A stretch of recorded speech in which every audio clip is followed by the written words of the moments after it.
शादी को अभी कुछ ही महीने हुए थे। अमर अपनी पत्नी रजनी से बहुत प्यार करता था। शुरू के कुछ दिन तो सब कुछ ठीक ठाक चलता रहा, लेकिन फिर छोटी छोटी बातों पर अमर और रजनी का झगड़ा होने लगा। अरे, तुमने फिर से गीला टॉवेल बेड पर डाल दिया। कितनी बार तुमसे कहा है कि सारा बेड गीला हो जाता है। अरे गुस्सा क्यों कर रही हो? गलती हो गई मुझसे, अगली बार ध्यान रखूंगा बस। हर बार पर बस यही कह के चल देते हो। सारा दिन सफाई तो मुझे करनी पड़ती है ना।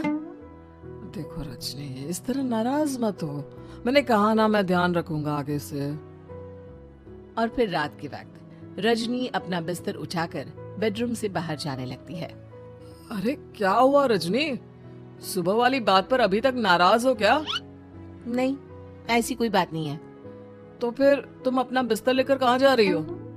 मैं मम्मी जी के कमरे में सोने जा रही हूँ। मम्मी जी अकेली है ना। अरे कैसी बात करती हो रजनी? शादी के बाद लड़कियां अपने पति के पास अपने बेडरूम में सोती हैं। सास के पास कौन सोता है? मैंने कहा ना, मेरा मन कर रहा है इसलिए मैं मम्मी जी के पास सोने जा रही हूँ। अरे रजनी, मेरी बात तो सुनो यार। मेरा भी तो मन करता है ना तुमसे प्यार करने का, तुम्हारे साथ रहने का। ऑफिस से थका हारा आया हूँ और तुम मम्मी जी के पास सोने जा रही हो।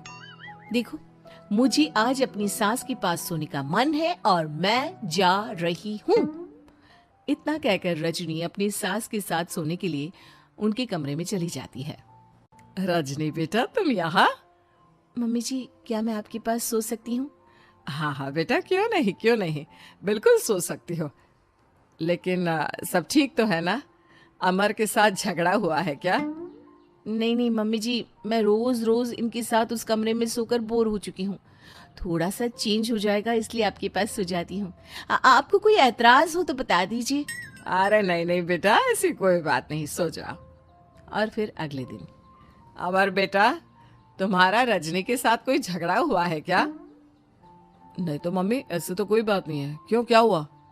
अरे वो कल रात मेरे कमरे में सोने आ गई थी तो मुझे लगा सब ठीक तो है ना बेटा। नहीं मम्मी जी, वो ऐसी बस उसका मन किया होगा। कह रही थी कि मम्मी अकेली है इसलिए आपकी चिंता हो रही थी। पर अगली रात को फिर से रजनी अपना बिस्तर उठाकर सास के कमरे में पहुंच जाती है। रजनी बेटा, आज फिर से मेरे पास सोने आ गई। मम्मी जी, आपको मेरा अपने पास आना अच्छा नहीं लगता? अगर ऐसी बात है तो मैं बाहर ड्राइंग रूम में चली जाती हूँ। अरे नहीं नहीं बेटा, ऐसा कुछ नहीं है। पर अमर अपने कमरे में अकेला होगा ना? अरे तो वो कौन से 6 महीने के छोटे दूध पीते बच्चे हैं, उनको डर थोड़ी ना लगता है। इतने बड़े हो गए हैं, 1-2 दिन अकेले सो लेंगे तो कुछ बिगड़ नहीं जाएगा। और इस तरह फिर तो ये रोज की बात हो गई। रजनी रोज अपना बिस्तर उठाती, अपनी सास के पास आकर सो जाती। सास उससे कुछ इसलिए नहीं कहती है क्योंकि उसे लगता है कि बहू बुरा मान जाएगी। एक दिन सुबह सुबह, मॉम मेरे लिए चाय बना दो, ऑफिस जाने का टाइम हो रहा है। अरे बेटा, तो रजनी से क्यों नहीं कह देते?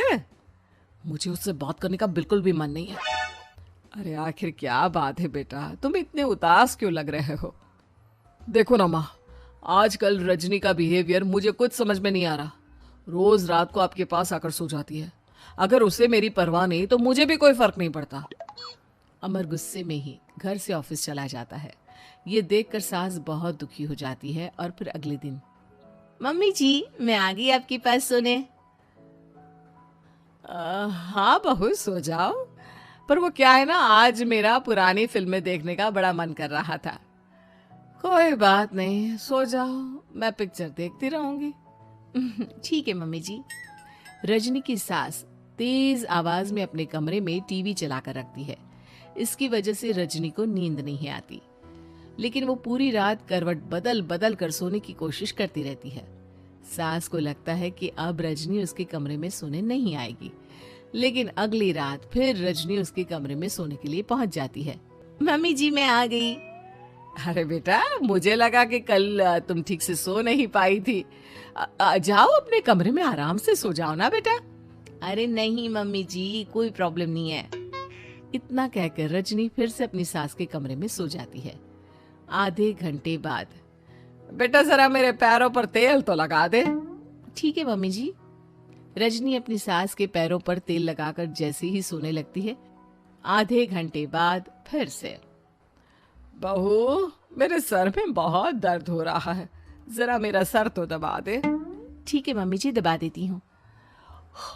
बहुत जोर से नींद आ रही है। अपनी सास का सर दबाकर रजनी फिर से सोने की कोशिश करती है, पर आधे घंटे बाद फिर से।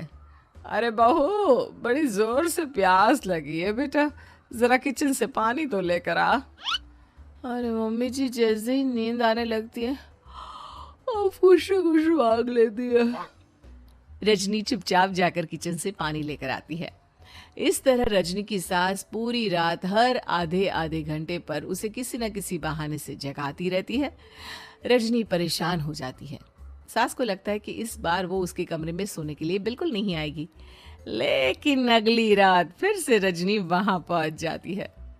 मम्मी जी, आज मैंने आपकी दवाई, पानी सब कुछ लाकर रख दिया है।